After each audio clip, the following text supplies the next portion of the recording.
and then out of that we're going to have a war on terror, and it's just going to go on and on. Right. An endless war on terror without any real enemy. That you can never define a winner. And did he say that it's going to be perfect because you can't define an enemy? It just goes on Yeah, and on? because you can't define a winner. There's no one to beat, so it goes on and on forever. And they can do whatever they want. They scare the hell out of the American public. Look, this whole war on terror is a fraud.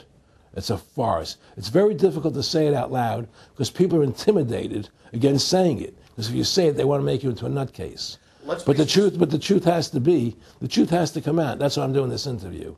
The fact of the matter happens to be that the whole war on terror is a fraud. It's a farce. Yeah, there's a war going on in Iraq because we invaded Iraq. And people over there fighting, But the war on terror, that's a joke, And until we discover what really happened on 9/11 and who was responsible for 9/11, because that's where the war on terror emanates from. That's where it comes from. It was 9/11 that allowed this war on terror to begin. And until we get to the bottom root of 9/11, the truth of 9/11, we'll never know about the war on terror.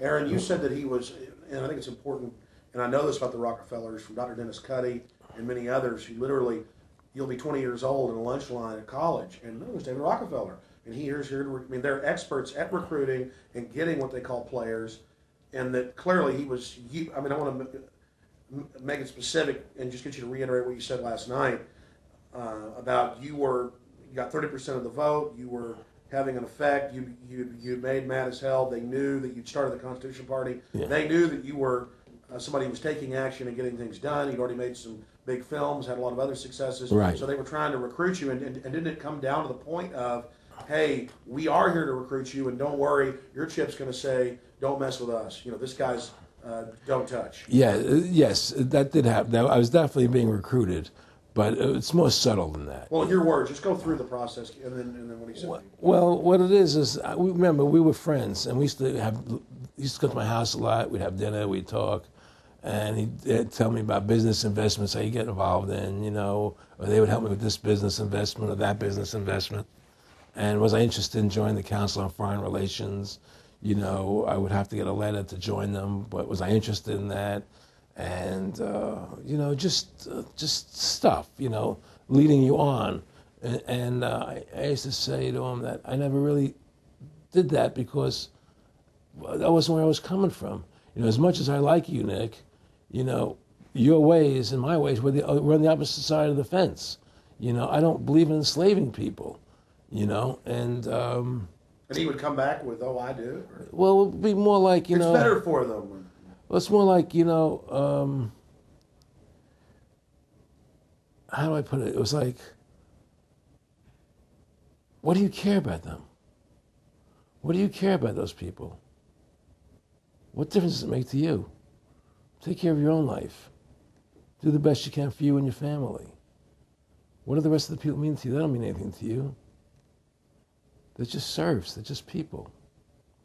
It was just a lack of caring, and that's just not who I was. It was just sort of like cold, It was just like cold, And I used to say to him, what's the point of all this? You have all the money in the world you need. You have all the power you need. What's the point? What's the end goal? And he said the end goal is to get everybody chipped, to control the whole society. To have the bankers, the elite people, the bankers and some governor controlling the world. And I said, all the people in the Council on Foreign Relations believe this way you do? He said, no. Most of them believe they're doing the right thing. A lot of them believe it's better off being socialistic. We have to convince people that socialism is really capitalism. Because America's becoming a socialist country. It's a communist country today. And here we are years later after Aaron Russo points out that this is not a capitalist or free market country, but is really socialist. In fact, here's the cover of Newsweek. We are all socialists now. But this isn't the socialism the public thinks it is, where the government robs from the rich to give to the poor. Actually, it's always the big banks, the elites throughout history that fund socialism. They want to use the middle class's money to basically domesticate the working class and expand the size of government so it can basically, in the end game, eradicate the middle class and have a giant submass of uneducated slaves who have no chance of ever rebelling against the tyranny and a tiny elite in control of it all. And that is the very nature of this New World Order system. They are using big government to strangle competition, to take control of the people, to break up the family, to basically set up a global plantation or neo-feudalist state. Well, one of the things they told me was that he was at the house one night, and we were talking, and he started laughing. He said, "Aaron, what do you think women's liberation was about?" And I said, I had pretty conventional thinking about it at that point. I said, I think it's about women having the right to work, getting equal pay with men, just like they won the right to vote, you know? And he started to laugh. He said, "You're an idiot." And I said, "Why am I an idiot?" He said, let me tell you what that was about. We, the Rockefellers, funded that. We funded women's lib, you know? And we're the ones who got all over the newspapers and television, the Rockefeller Foundation. He says, and you want to know why? He says, there were two primary reasons. And they were, one reason was we couldn't tax half the population before women's lib. And the second reason was, now we get the kids in school at an early age. We can indoctrinate the kids how to think. It breaks up the family. The kids start looking at the state as the family, as the school, as the officials, as their family, not as the parents teaching them. And so those are the two primary reasons for women's lib, which I thought up to that point was a noble thing. You know, when I saw their intentions behind it, where they were coming from when they created it, the thought of it, I saw the evil behind what I thought was a noble adventure. Aaron, did you know that Gloria Steinem, in one of her own books, now admits the CIA funded Miss Magazine? No, I had no idea about that. No, I never heard that. Yeah, we're going to... CIA funded Miss Magazine? Funded Miss Magazine with the stated goal of taxing women and breaking up the family. No kidding. I never heard that. Well, Nick told me. I mean, I know it, but not because I know the CIA was involved in it. Well, Gloria Steinem was proud of it. Oh, the CIA wanted to help me help women. No kidding. So they funded it, yeah. And of course, it's divide and conquer. Right, and of course. What they do is they focus in, obviously, on real problems. Women were getting shafted in many ways, but the elite wasn't planning to help them. They were planning to really shaft them and take men away from them. Look at what they did with black families. You only had about 10% illegitimacy 50 years ago in black communities, and now it's over 90%. And look at welfare. You were going to give you some money, but you can't have a man in the house. Right. And so that was further to degrade the family. Totally destroyed. And now illegitimacy is over 50% in the general population. Right.